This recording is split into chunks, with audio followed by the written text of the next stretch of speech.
is there more pressure on Nico Iamaleava because of an NCAA investigation? Caleb, you say yes. Why? Nico is no longer the guy that's expected to be a great quarterback for Tennessee. Nico Iamaleava, before he's ever started a regular season game at Tennessee, is already the face of the death knell of the NCAA. In 50 years, when people look back on college sports history and they say what killed the NCAA, Nico Iamaleava will be the most prominent player discussed. Because that way, I think there might be more pressure. I hope he doesn't feel it. He didn't do anything wrong. He didn't do anything wrong, but Tennessee opened up the checkbook to get Nico Iamaleava. As we found out yesterday, they planned from the start to use him as a proxy to take out the NCAA. And they've done that. The NCAA is officially going to be dead very soon. This all is happening before Nico Iamaleava, before we even know if he's going to be good. Now, we're pretty sure he's going to be good. We're pretty sure he's going to be elite.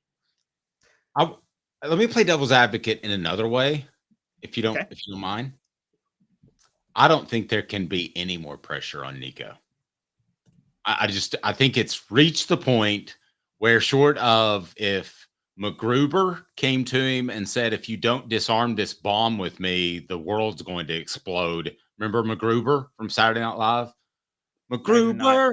Oh my gosh. Who remembers McGruber? There can't be any more pressure on Nico.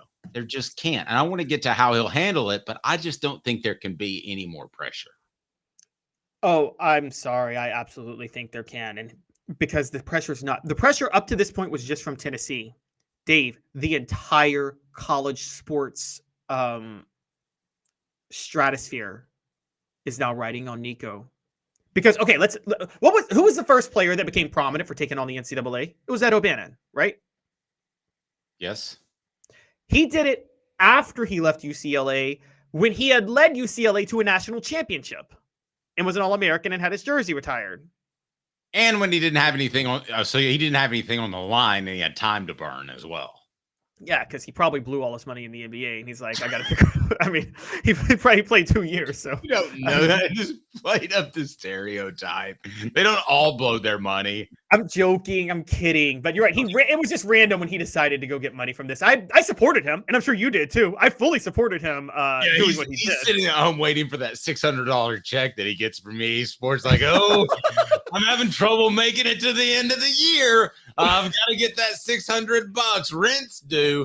I'm being mean. Dad, I'm joking. I don't know what you've done. You actually seem like a very, very smart guy. But yeah, you did only have a 2-year NBA career. Okay. You probably thought you were going to play longer. Do you think the pressure affects Nico at all? I mean, it's impossible for us to say. No, because I think Nico's already shown he embraces the pressure and has the moxie to do it. But look, okay, Dave, what happens if this happens? This isn't going to happen, but just entertain me for a minute.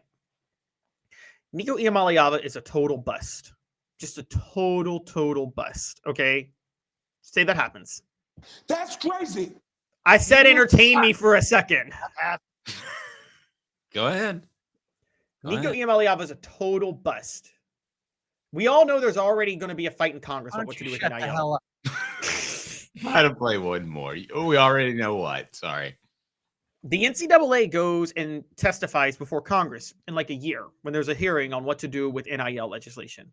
The NCAA says, you guys saw that y'all took away NIL and made it pay for play, and the prominent person in this was this guy at Tennessee when their state sued us, and he turned out to be a bust anyway after he got $8 million. Is this what we want college athletics to be going forward? And every idiot member of Congress on both sides are like, no, we don't want it to be like that. We can't think for ourselves. And a brand new voice. Yeah, and they're going to pass a law that restricts the monetary value of athletes everywhere, with Nico Iamaleava being their case to do it. that much pressure is on them for him to be successful. Well, it could go the other way too. If he's really, really good and Tennessee wins a national championship, then people will say, oh, well, Tennessee was just at the forefront of NIL and they bought a championship. So it could go either way. It depends how. Yeah, but who cares? Who cares if someone says that? It depends how somebody wants to spin the narrative. What? Oh, I'm sorry. I should have let you finish. I apologize. No, go ahead. I said, who cares if someone says that? Hey, let me ask you this. Go to how many Marlins fans exist? I guess maybe 3. There's like, what, 3 or 4 people that actually are Florida Marlins fans in the world. Okay. Go to those 3 or 4 Florida Marlins fans and say, well, you only won those World Series titles because you bought them. You think Marlins fans are going to care? They're going to be like, hey, we still got them. All 5 of them. All right. Oh, 5. I thought there were 3 to 4. You're saying there's 5 Marlins fans? Man, I went to a Marlins game one time when I was on vacation. I remember Dontrell Willis threw a 2-hitter, complete game, back when people threw complete games. And I stretched out. I was like over 4 seats, and I had a family with me. We had our whole section. It was the hooker section. We called it Hooker's Corner. Kaylin brings this up in the message. I do want to ask you this. Real quick. If Nico goes to Gumps, which he's referring to Alabama, or Ohio State with the same check, they have no investigation. I don't want to be Mr. Conspiracy Theory, but I agree with him because I think that it was a school that was not prominent at the time that did that and made a splash. And all of the powerful schools, the more successful schools in recent history, were the ones that raised so much ruckus about it. So I tend to agree. I don't think it's a conspiracy theory that people are looking out for Alabama or Ohio State. I just think they would have believed, a lot of people would have thought, hey, they know how to do it. They know how to follow the rules. They're not rogue. They haven't had a Jeremy Pruitt in their recent history. I tend to agree with that, with Kaylin's assessment. You? Yeah, the NCAA was out for blood because they wanted to make an example, and they thought Tennessee would roll over because they were a wounded dog because of the previous investigation. That's all this was about. So I will say this: had it been, I mean, there have been other schools under investigation recently. I can't think of, and they slapped Florida State with some silly fine, with some silly punishment over an NIL violation too. Some Florida State assistant. Michigan. If Nico was in Michigan, they would have investigated Michigan because they're out for blood on Michigan as it is. Because of the sign stealing scandal. Florida State, they've tried to make an example out of. But you're right, Ohio State, they weren't really going to do that. Alabama, they weren't really going to do that because there were no accusations at the moment of NCAA violations. So I don't think that they would. I'm not so sure it would be the case with that, but it's not. You're right. It's not because they prefer Alabama to Tennessee. That's people who think the NCAA. I don't think the NCAA plays favorites in the sense of they're fans of certain teams.